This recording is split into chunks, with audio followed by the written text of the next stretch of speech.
So, back in the workshop now, and there's just something inherently handsome about that raw metal titanium tube set. I mean, obviously it looks subjective, and you might like a big chunky carbon bike, but as someone who kind of grew up when slim titanium tube Merlins and Lightspeeds and Sevens were the epitome of like aspirational artisan building, then it's, titanium will always kind of pluck those heartstrings for me, and I think that's true for a lot of bikers as well.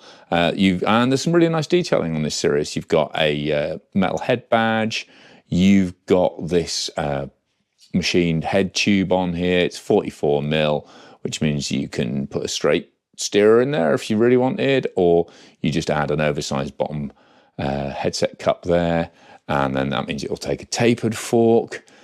Welding, really tidy here, nice regular fish scales on it. And you can see there's actually quite a lot of working on these tubes. That top tube there, that's significantly ovalized. You've got a real rib running on the outside edge there. You've got a curve in the front of this down tube. And then as it comes back in the frame, goes to a more squared off section, almost rectangular, down towards the base there. And you've got this curving forward seat tube to give that rear wheel clearance. Again, having that kickback on the seat tube means that effective seat angle does change quite significantly as you lift the saddle height up. So, bear that in mind when you're looking at sizing. And we've already talked about how the sizing presentation is a bit weird. And then moving back, you've got this sort of classic A-frame with a curved bridge on the seat stays there, bit of a snake, bit of a taper, round tube. You've got mudguard or a rack mount there and there. You've got fender stroke mudguard mounts there, and then you've got these sliding dropouts at the rear. Really nice CMC machine piece, and the dropouts and this machined yoke here. Well, it's not a yoke; it's short chainstay sections there. Coming off the bottom bracket, they're both 6AL.4V, which is a tougher blend of titanium, so really hard to make tubes from. The tubes are 3AL2.5V.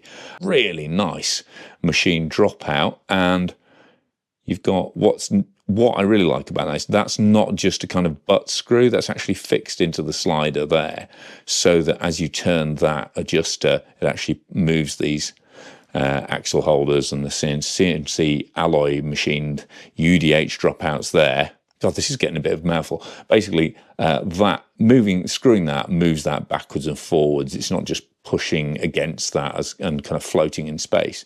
Although I did notice when I got this bike that it was actually slightly out of alignment, so I had to nudge it forward on the far side to get them centralized. But the good news is now they are in exactly the same position in those sliding dropouts, because you've got like 16mm of movement in there that the rear wheel is now bang centered in the frame. There's no alignment problem with the frame itself. It was just an alignment problem with those adjustable dropouts. But obviously, they not only let you tweak geometry, they also let you set this bike up as a single speed if you want that properly pure transmission look.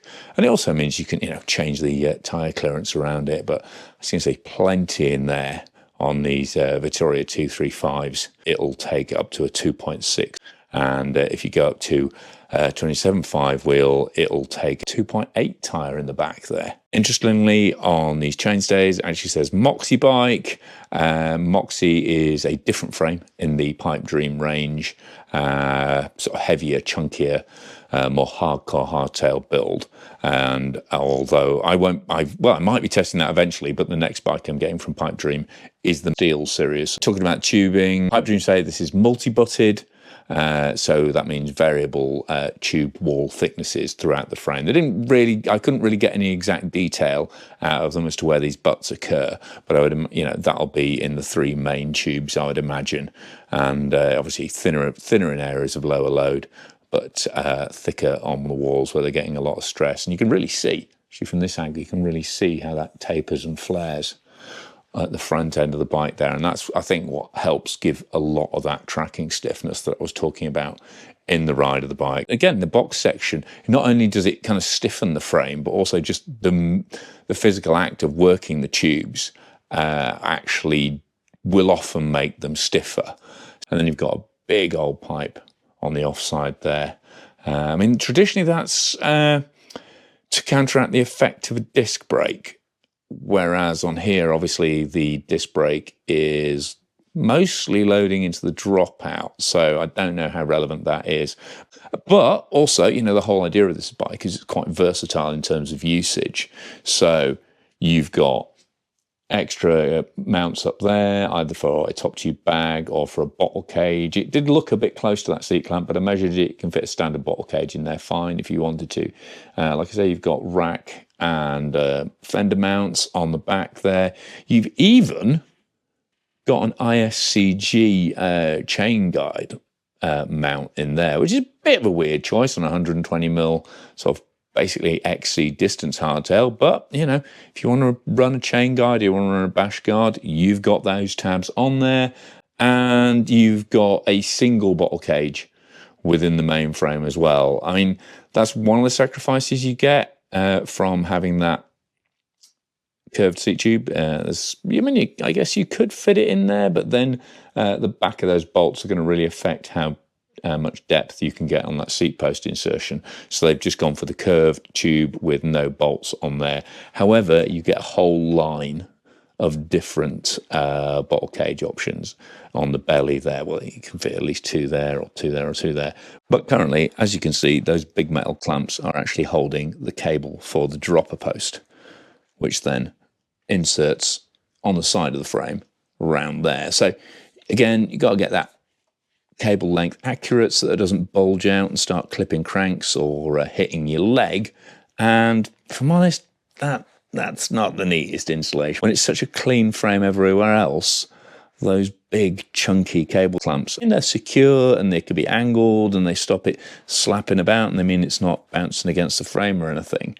But compared to these little three-way cable tie attached bosses on the underside of the top tube there, it does look, you know, they do look a little bit obvious, but, you know, not when you're riding it, obviously, because that's the view you'll be getting then. It's completely screened from view. And also, any alternative would be to take all the cable routing up under the belly of the bike, which might have been a neater solution. If I'm being really finicky, which I think I'm allowed to be, it would be nicer if you got some broader zip ties through those cable mounts there. And also, while I've no practical complaints about using an old inner tube to wrap the chainstays, in fact, it's a very sustainable and ecologically laudable approach. For this kind of money, you'd maybe expect a preformed rubber chain guard on there, or just something like a VHS tape damper with the blocks on it, just to keep things a little bit quieter.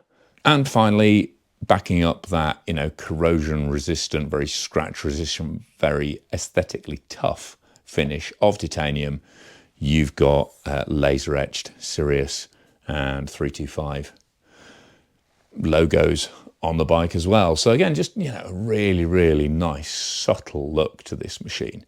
So there you go. That's my live ride impressions and technical talk through in the workshop on the Pipedream Sirius Ti. And there's a lot, there's a lot to unpack with this bike, starting with that geo, because in real terms, whatever it says in those numbers that they're quoting, what you've got is a very slack front end for a 120mm bike. So that makes for a really aggressive, confident, sure-footed, all those cliche aggro things, head angle, backed up with what is, an undoubtedly taut and very accurate tube set at the front. And in this particular case, this hyperactive Percenti handlebar setup on it to make it a bike that loves to properly get stuck into technical stuff at high speed. But you might find the seat angle, especially if you're running more extension, the way it kinks back, and the actual effective angle of it anyway, is a lot slacker than you might expect. So that and that stem and bar setup does have some ramifications on technical climbing in terms of keeping the nose in contact. But then you've got the ability to change the chainstay length on there. So if you do find it sort of sniffing about and wriggling about too much on climbs, then you could always add some length into that rear end to increase the stability that way. Or you bring that rear wheel back in and have an equally responsive back end to it, which in some ways I think would really suit what is undoubtedly a very sporty, taut ride for a titanium bike. And I'm not surprised by that. It's multi-butted, it's quite a work tube set, and typically the more you work Ti, this is my experience from over 30 years of testing the stuff, and having a good few long-termers along the way as well, the more you work Ti, and just like you're taking it to the gym, it just becomes a bit more stacked, a bit more hench, and it's not the flexy, flowy bike you might expect from all those old, it's got cliches about titanium, and it's not as flexy and smooth as you'll get from a simpler, cheaper bike either. Because if you leave those tubes alone, if you just keep them as simple, round tubes, then they tend to flex and flow a bit more, but those bikes will be heavier. And it's also worth noting, although titanium does have this lifetime reputation, and I've not heard any bad things about the Sirius or previous Pipedream titanium bikes, and it certainly looks really nicely put together, especially with the CNC machining details, and they've always had a great customer rep to deal with. It does only have a 3-year guarantee on this frame, which certainly isn't lifetime when you compare it to carbon and even alloy frames that you can get from other brands, and also the mix of fixtures. Although there's a lot of good going on, you've got all those you've got a right pig's nipple set of bosses on the underside there you can do all sorts of things with. Even if you have got the dropper cable in there, you can still add bottles or an everything cage and stuff like that. You've got another bottle cage there, you've got an accessory cage up there. You are missing a cage on the seat tube there, so that means a bit of drinking capacity. But then you've got rack and mudguard mounts at the rear, so it's definitely more capable than your average XC or trail hardtail in terms of being able to bolt stuff on it, but not quite as fully boss rich, mount rich, however you want to call it, as a dedicated bike packing hardtail. And I think ultimately, where I chose to film that live ride video at the start is where this bike really excels. It's that classic kind of punchy, fast, twisty single track, old school natural stuff, but also, I've had it on some Burmese red stuff as well, and certainly that tautness and that slack front end really helps there. And even, when we were out in the wilds up on the North York Moors, shooting some route stuff up there, my mate Phil was riding it and really, really liked just the way it properly came alive. It becomes a real skimming kind of cruise missile of a bike once you get it up to speed, although at lower speeds it can feel a bit clunky and chunky in a way that you wouldn't necessarily expect from titanium. So obviously that's my opinion of it. I'd love to hear what you guys think, especially if you're Pipedream owners, or if you own a similar Ti bike, or you own the Steel Sirius. Because as I say, that's a bike I'm going to be getting in very shortly, and I'm planning to not only do a separate test of that bike, but also get the two bikes head-to-head on the trail to see what the differences are. Obviously, titanium has this kind of paint-free, corrosion-free advantage. It's lighter as well, but it's a lot more expensive. I mean, these frames are the far side of 2K just for frame only, which is a lot of money when you compare to steel frames, which are generally either side of £1,000, so almost double the cash to go Ti.